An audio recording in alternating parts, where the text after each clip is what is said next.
Este é o buraco das feiticeiras, um buraco cavado no granito, por onde se afoitavam a passar, de dia ou de noite, muitos ambiciosos sedentos de riqueza e, sobretudo, sedentos por encontrar um selim de ouro, e até sonhavam com isso.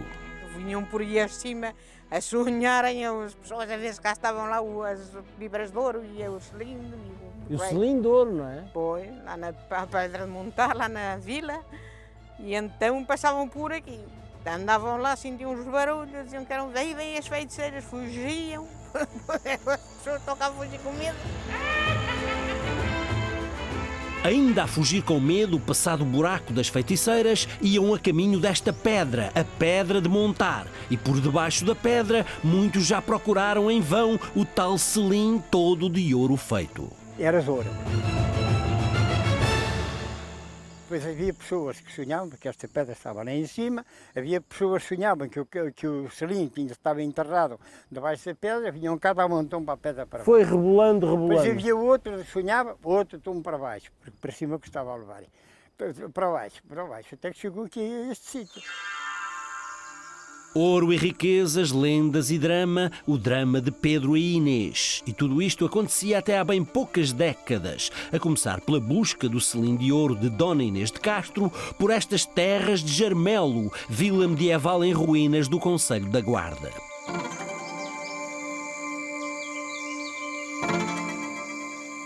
Por aqui namoraram Pedro e Inês há mais de 600 anos. Ainda Dom Pedro não era rei e Dona Inês de Castro apenas uma aia de Dona Constança, a legítima mulher do infante Pedro. É a história, o mito e a lenda de Pedro e Inês que se entrelaçam por estas veredas ladeadas de ruínas com muitos séculos. É o romance fundador do drama de amores contrariados, mas permanentes, da humanidade. A verdade é que o pai de Pedro, o rei Dom Afonso IV, nunca aceitou os amores do filho pela galega Inês de Castro, sobretudo quando Pedro assumiu plenamente essa relação depois da morte da mulher Dona Constança. Dom Pedro tinha filhos bastardos de Dona Inês, que poderiam, quem sabe, candidatar-se ao trono. O ser filha de galegos, espanhóis, marcou-lhe fatalmente o destino. Pelas aldeias de Jarmelo, a história e a lenda de Pedro e Inês têm resistido ao longo de gerações. Também o Sr. José Terras, 84 anos, resiste na sua aldeia de Almeidinha, ele e poucos mais. Vive pouca gente aqui agora. Vive pouca gente. Aqui? Há umas 15 pessoas. As aldeias de Jarmelo vão-se despovoando, mas o Sr. Terras, volta e meia, lá vai até à vila em ruínas. Ele conhece todos estes recantos por onde Pedro e Inês namoraram. E mais do que isso, com certeza. Ela era espanhola. Ela é espanhola. Ela era espanhola, aqui é que se conheceram, né? Porque uns e os outros vieram aqui a passar férias. Porque eles vinham a passar férias aqui ao Jarmelo por causa da caça. E foi então que Pedro se perdeu de amores pela bela Dona Inês. Começaram a namorar aqui nestas ruas. A namorar. E outras coisas. Ele era casado, não é? Mas fez-se amigo dela, fez filhos. Depois a mulher, quando morreu a mulher de Dom Pedro, é que o povo começou a temer. Porque o Dom Pedro ia casar com a Dona Inês de Castro, ela era espanhola, ele podia morrer em qualquer guerra, qualquer coisa que houvesse, e nós estávamos a temer na mão dos espanhóis. Sempre o fantasma dos espanhóis, porque de Espanha nem bom vento nem bom casamento. E foi então que o rei Dom Afonso, pressionado pelos conselheiros, decidiu aceitar que matassem a galega Dona Inês. Disseram ao rei, temos que eliminar aquela mulher para que o teu filho casa com ela, ele morre e nós estamos nas mãos dos espanhóis. E então o pai de Dom Pedro disse, sim senhor, pronto, matai-a. O professor Fernando Carvalho Rodrigues, conhecido como o pai do primeiro satélite português, nasceu e vive hoje por estas bandas do Jarmelo, onde foi erigida uma cena escultural em ferro da autoria de Rui Miragaia, alusiva ao drama de Pedro e Inês. O símbolo onde as coisas, os amores se juntaram, o drama se fez, a história permanente de um amor para além de si, para além da eternidade, foi Pedro e Inês partes dele aconteceram aqui.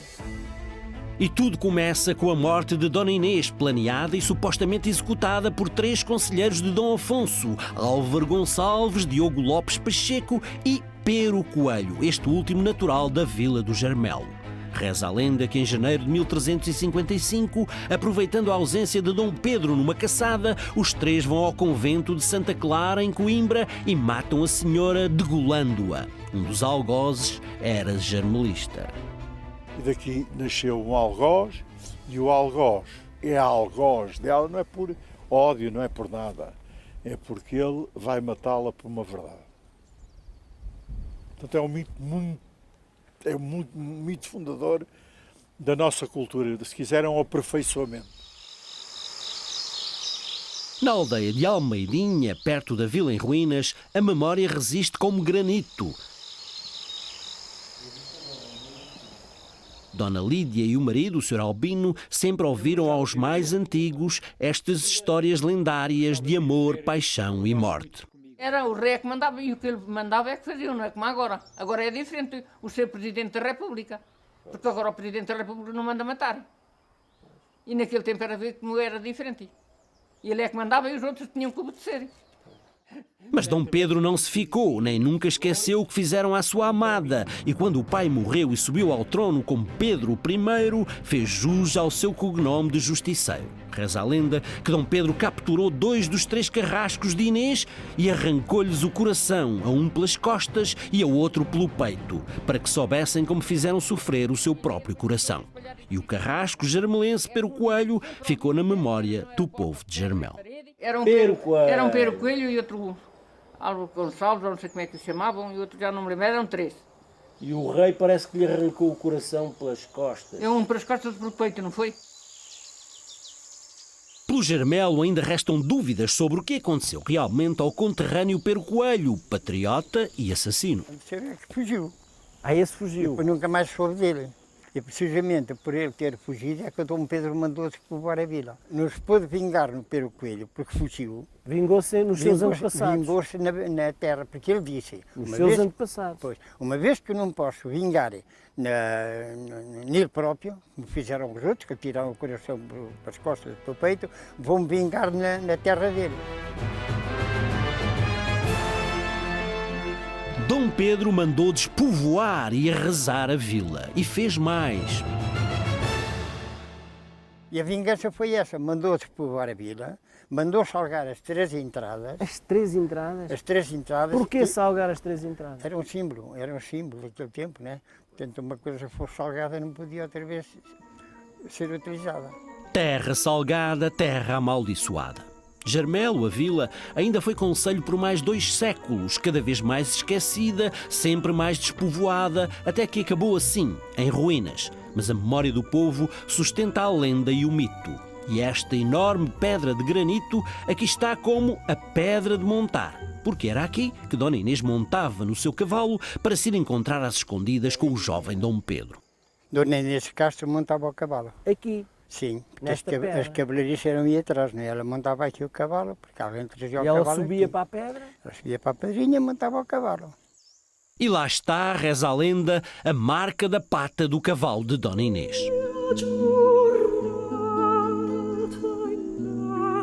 Por outras veredas, por esses dias, Dom Pedro cavalgava ali perto para ir ao encontro da sua amada, longe dos olhares da legítima e de El-Rei seu pai.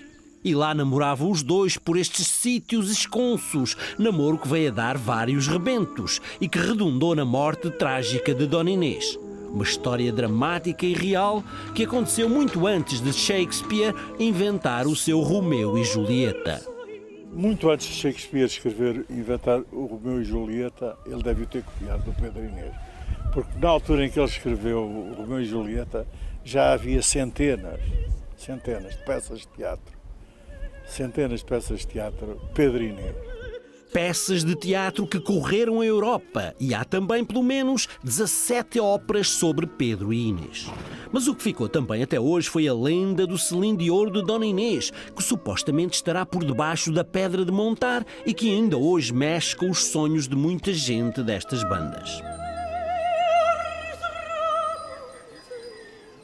Dona Celeste regressa hoje por entre o mato e as giestas ao buraco das feiticeiras, por onde passavam de dia e de noite os sonhadores em busca das moedas e do selim de ouro de Dona Inês e que sentiam estranhos barulhos quando aqui chegavam.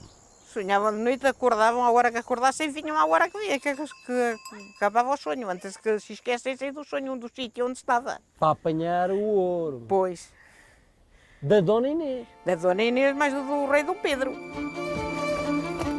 Quanto a Dom Pedro, muitos juram que até mandou ferrar o seu cavalo com ferraduras postas ao contrário para despistar os bufos da corte. E lá se encontravam os amantes às escondidas, aqui perto, na Ribeira dos Carinhos. A ferradura ao contrário, que era para fugirem para a Ribeira dos Carinhos, diz que iam lá fazer os carinhos mais a Dona Os Inês. carinhos. Ainda Foi, está aí que e se puseram chama. depois a terra, Ribeira dos Carinhos. De geração em geração, Pedro e Inês invadiram a memória de Jarmelo e ficam quadras populares lendárias. Não me mandeis ao Jarmelo nem a São Pedro ou à missa, que estão lá os olhos verdes que me matam por justiça. Quem são esses olhos verdes? Quem eram? Os da Dona Inês de Castro. Ainda se lembra das pessoas dizerem isso aqui? E nem eu ouvia contar muitas vezes ao meu pai. Cantavam. Também a memória de Pero Coelho, um dos matadores de Inês, resiste por estes lugares com muito de lenda à mistura. Era Pero Coelho, que era da Quinta de Silva. Ah, era? Era de onde? Da Quinta de Silva, Ah, ali embaixo. se calhar ainda há lá uns coelhos, não? Não sei, a casa ainda lá estava. Ainda há pouco tempo caiu. Do Pero Coelho? Sim, senhora. Então tem 600 anos. Tem muitos anos a casa. Caiu ainda há pouco tempo. 600 anos é muito tempo, mas não se apaga o mito e a lenda de Pedro e Inês e do selim de ouro debaixo da pedra de montar. E não encontraram nenhum cilindro. Olha, está agora com o cilindro. Não, senhor. Mas as pessoas acreditam ainda. Ah, isso é acreditado. Tem gente que afirma mesmo Que ali debaixo, aqui vai debaixo, ser pedra, que vai está ser um pedra, cilindro. que a pedra está. Porque há aqueles que até afirmam que a pedra um dia vai parar em cima do cilindro. E lá tem andado a pedra aos trambolhões, até que um dia há de parar por cima do selim de ouro de Dona Inês. Mas não só para encontrar o selim se para aqui junto à pedra de montar, também se para casar.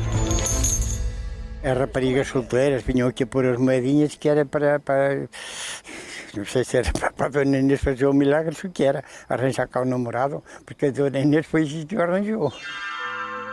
Dona Inês de Castro foi morta, degolada por uma razão e uma causa patriótica, mas Dom Pedro mal se apanhou como rei, vingou-se e reza a lenda que mandou desenterrar o corpo da amada, coroando-a como rainha de Portugal. Pedro é lembrado como o justiceiro e Inês, como sempre, aquela que depois de morta foi rainha.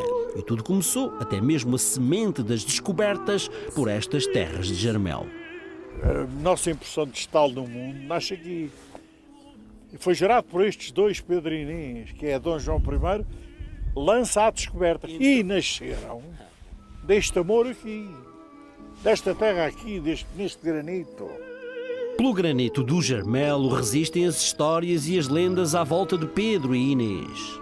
Sempre à volta da Inês de Castro. Sempre.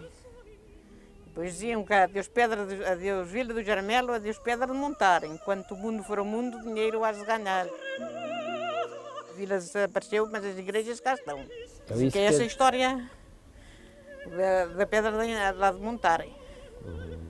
O rei Dom Pedro que disse que haviam de sair de cá tudo menos as igrejas. E a pedra de montar. E a Pedra de Montarem. E o buraco das feiticeiras, também cá está. Pelas ruínas de Jarmelo perduram as memórias do amor e da paixão de Pedro por Inês. E o povo, na sua enorme sabedoria, acredita que um dia há de ser descoberto o selim de ouro daquela que depois de morta foi rainha. E porquê? Porque assim reza a lenda.